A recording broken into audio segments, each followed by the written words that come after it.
Era una de las mayores promesas del fútbol argentino. Alto, técnico y con buena pegada. Gigantes de Europa como el Real Madrid estaban interesados en él. Maravillaba a los hinchas con sus gambetas y después de sus goles siempre había una sonrisa. Pero detrás de aquella efímera felicidad se ocultaba un gran sufrimiento que lo llevó a tomar una decisión fatal. Esta es la oscura historia de Mirko Šarić. Nace una nueva estrella en el fútbol argentino, Mirko Šarić. En el seno de una familia de ascendencia croata, Mirko Šarić nació el 6 de junio de 1978 y se crió junto a su padre Ante, su madre Ivana y sus 3 hermanos, las mayores Mirna y Mariana, y el un año menor, Martín. Los Šarić, siempre considerados como humildes y trabajadores por sus vecinos, tenían su casa en Flores, ciudad autónoma de Buenos Aires. Aunque Martín y Mirko marcaron sus primeros goles en el Club Sol del Plata del vecino barrio de Mataderos. Fue allí en el que a los 12 años, por brillar en el fútbol infantil, ambos fueron descubiertos por un scout de San Lorenzo de Almagro, que al verlos quedó fascinado y no dudó ni un segundo en llevarlos a probarse a la institución de Boedo. Los hermanos, que eran apasionados hinchas del conjunto azulgrana y vivían a pocas cuadras del estadio, pasaron la prueba y comenzaron a competir en las categorías juveniles del Ciclón. Ya como jugadores y miembros de la familia Cuerva desde adentro, su pasión y sentido de pertenencia los llevó a recorrer el país para ver los partidos del primer equipo. Los Šarić estuvieron presentes en Rosario en la consagración del Clausura 1995 y fueron parte de los cientos de fanáticos que saltaron al campo de juego para los festejos. Aquel día, San Lorenzo levantó un título tras 21 años de sequía, y entre tanta felicidad y éxtasis, Martín se llevaría como recuerdo un banco de madera perteneciente a un fotógrafo, algo que a pesar de parecer insignificante, luego tendría un inesperado protagonismo. En inferiores, Martín desde el principio se estableció como un férreo mediocampista, mientras que Mirko, siempre destacado por su físico que llegó a medir 1,88 metros de altura, rotó desde la posición de delantero, pasando por la defensa, hasta establecerse como un prometedor volante central. De la dupla, el mayor fue el que más destacó. En noviembre de 1996, cuando formaba parte de la sexta división, el director técnico de la primera, Carlos Aimar, lo llamó para entrenar con el plantel. Y un mes más tarde, Mirko Šarić debutó profesionalmente a los 18 años en la derrota 2-0 frente a Unión por la última fecha de la Apertura 1996 al ingresar por Néstor Gorosito, el número 10 y un referente de los Santos. Ya con la experiencia de haber tenido minutos en el profesionalismo, el club decidió llevar de a poco a una de sus mayores joyas. Mirko pasó a jugar en la reserva y conformó el recordado equipo conocido como la Cicloneta, que fue campeón de la categoría en la temporada 1996-97 tras empatar con River. Aquella memoriosa y victoriosa camada, integrada por nombres que luego serían importantes en el fútbol argentino, como Sebastián Saja, Leandro Romagnoli o Guillermo Franco, cortó una racha de 25 años sin ganar el campeonato de tercera división. Era una generación talentosa, una que parecía estar destinada a hacer historia. Ya sin Aimar en el banco y con la conducción de Jorge Castelli, Šarić volvió a tener minutos con el primer equipo gracias a su gran desempeño en las inferiores. El joven de ascendencia croata fue convocado para la pretemporada 1998 y el 26 de enero, reconvertido como volante por izquierda, ingresó desde el banco en la derrota 2-1 de los Cuervos ante Vélez en Mar del Plata. Su corta participación no pasó desapercibida. La prensa se interesó en él por primera oportunidad.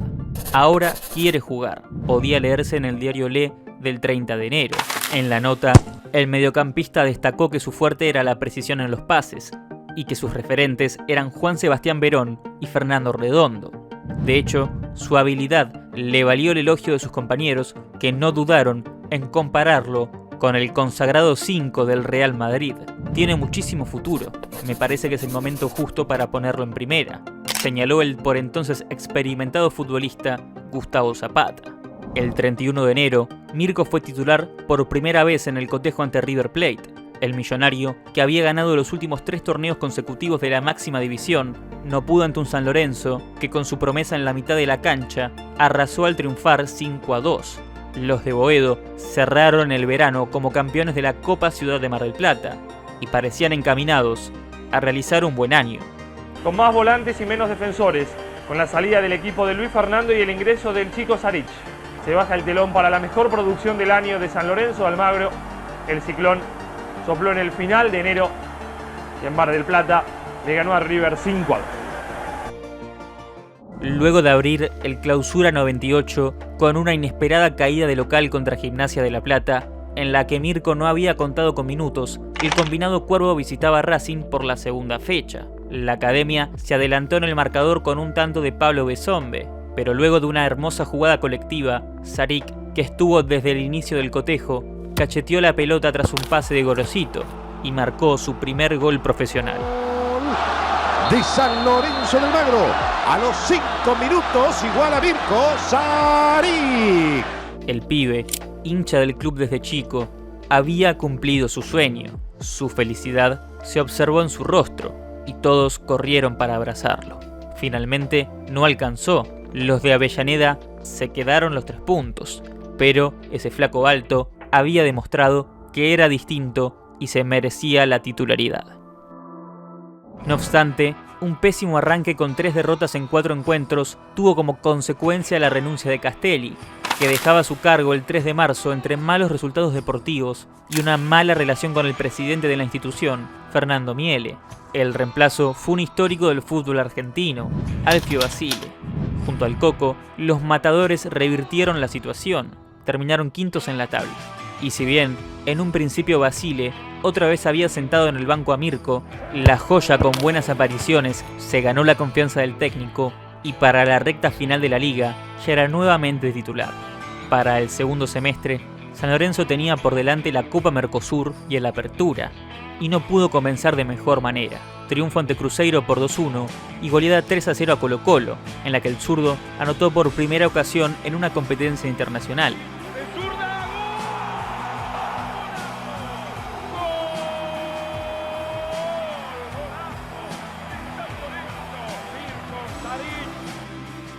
Alternando suplencia y titularidad en la Mercosur y disputando los enfrentamientos del torneo argentino casi siempre desde el arranque, el mediocampista culminó 1998 con un impresionante nivel. Debido a esto, el 11 de noviembre fue citado para ir con la selección argentina sub-23 a una gira por Japón que se realizaría el 17 del mismo mes. Marcelo Bielsa había comenzado su ciclo en la albiceleste y el futbolista azulgrana era uno de los prospectos más interesantes de cara a los Juegos Olímpicos de Sydney en el 2000. El ascenso de la estrella era inminente. Su éxito vino acompañado de fama. Empezaba a haber un mayor interés público sobre su vida personal. Mirko no se cerró. Tengo 4 sueños: salir campeón, irme al exterior, vivir del fútbol y tener muchos hijos, mencionó al periodismo un tiempo después. Y también anunció que a pesar de ser tímido, le gustaba la idea de algún día ser modelo. La popularidad asimismo generó que en las noches porteñas, en el nuevo gasómetro y a la salida de los entrenamientos, decenas de mujeres lo buscaran y se interesaran en él. Pero ninguna desconocida le importaba, ya que se encontraba profundamente enamorado de su novia, una chica de su barrio. Tras romperla en el duelo ante Gimnasia de La Plata por la fecha 15, el crack partió rumbo a Asia con el combinado nacional, y al regresar se encontró con una enorme sorpresa que le cambió la vida. Su pareja le informó que estaba embarazada y que el hijo era suyo. Asombrado, Mirko se emocionó y le prometió que la iba a acompañar durante todo el embarazo. El futbolista iba a cumplir su sueño de ser padre. En diciembre, una noticia bomba que podía llegar a afectar nuevamente la carrera del jugador sacudió al ciclón.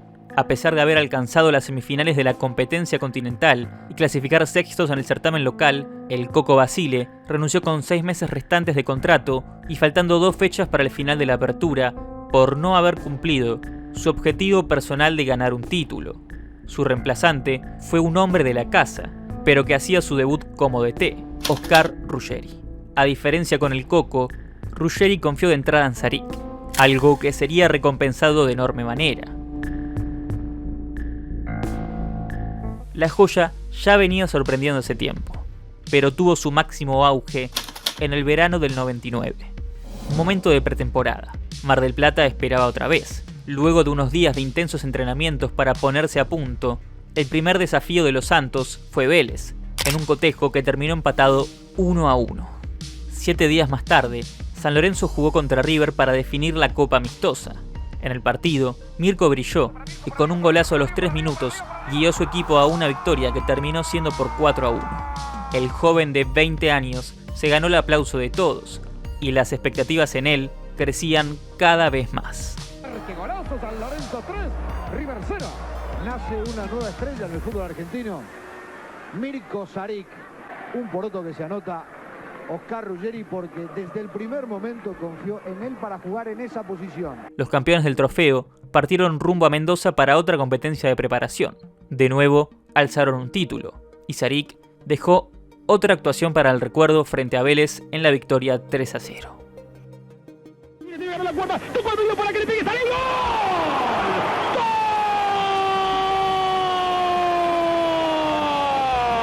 Saric lo sentenció, liquidó el partido con un zurdazo inolvidable, lo perforó a Chiaver. Catalogado como la sensación del verano, fue tasado en $10 millones, un precio que declaró no creer. Sabía que estaba en auge, pero no quería que eso lo mareara. Señaló a la prensa que el éxito no lo iba a cambiar y que seguía siendo el mismo de siempre. Y así fue. Continuó siendo alguien muy allegado a su familia, sobre todo con su hermano Martín, que formaba parte de las inferiores azulgranas y ya entrenaba con primera desde la pretemporada. A su vez, de alma caritativa, siguió ayudando a los compañeros que vivían en la pensión de la institución de Boedo. Los llevaba a comer a su casa para que se alimentaran y durmieran mejor. Además, repartía ropa y llevaba a chicos de bajos recursos a comer, con la condición que siguieran estudiando. Finalizado el verano, la magia persistió. Con un tanto del volante, los Cuervos derrotaron a Platense en el debut del Clausura.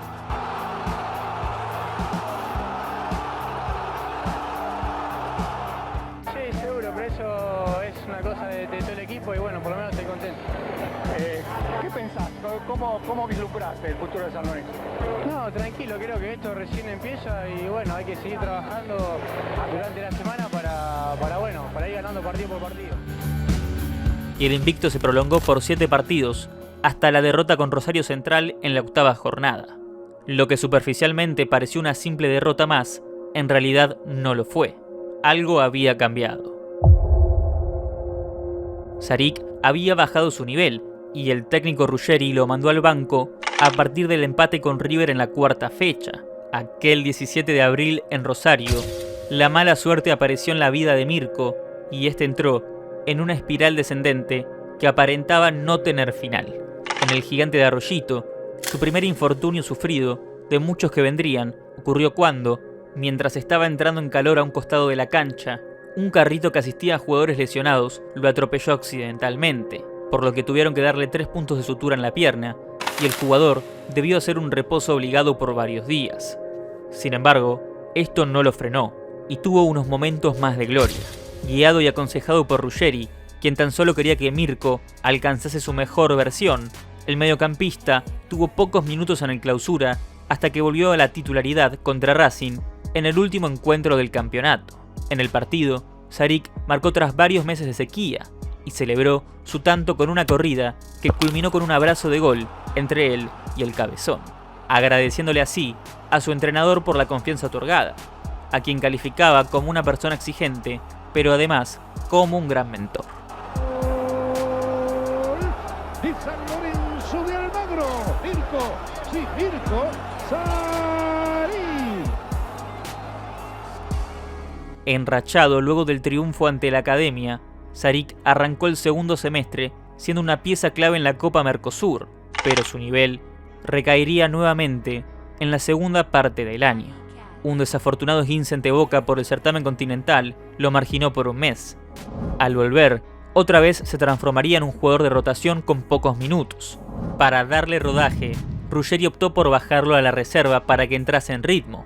Desde la prensa se especuló que la medida del DT había sido un castigo impuesto por una conducta poco profesional por parte del carrilero, pero el Cabezón rápidamente desestimó las acusaciones y respaldó al deportista, que al partido siguiente fue titular en primera ante Ferro. Y a pesar de ese último encuentro, las oportunidades escasearon por el poco nivel demostrado en lo deportivo. Titular por última vez ante Palmeiras por nada más ni nada menos que la semifinal de ida de la Copa Mercosur, Saric terminó el año jugando solamente en reserva.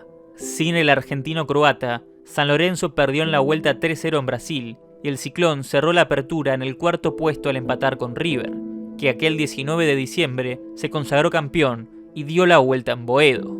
Ese mismo día, pero más temprano, Mirko, que había sido campeón una vez más de la tercera categoría, disputó la última fecha del torneo. Desafortunadamente, ese sería su último partido. En una infortunada jugada, se rompió los ligamentos cruzados de la rodilla izquierda, una grave lesión por la que tendría que ser operado y por la que sería necesaria una recuperación de 7 meses. La lesión terminó de frustrar los posibles traspasos del futbolista a varios clubes que estaban interesados en él: Real Madrid, River y Mallorca, que en su día habían ofrecido millones de dólares, pero nunca alcanzaron la cifra pretendida por el presidente de San Lorenzo, Fernando Miele, estimada entre 13 y 15 millones. Era obvio que las cosas en la cancha no salían, pero fuera de ella, la situación era aún peor. Primero, Mirko tuvo que lidiar con la inesperada partida del país de su hermano, perdiendo la cercanía cotidiana con uno de sus grandes amigos. Martín, al que Ruggeri le había prometido minutos, jamás llegó a debutar profesionalmente y se le rescindió el contrato a fin de año. Tuvo que buscar nuevos horizontes y en enero, lejos de su casa, consiguió un contrato para jugar en Paraguay.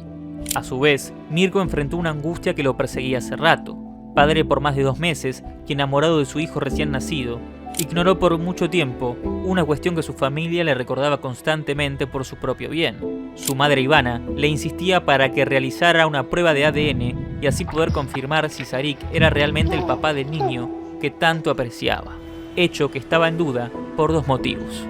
Su pareja era constantemente vista con diversos hombres del barrio mientras el futbolista concentraba, y además el embarazo de la muchacha había comenzado uno de los días en los que el futbolista se encontraba de gira por Japón con la selección argentina. El test fue realizado y el resultado dio negativo. El jugador no era el padre biológico. Mirko, desconsolado, triste, entró en una depresión y sus problemas de ansiedad, que lo habían acompañado toda su carrera, se agrandaron.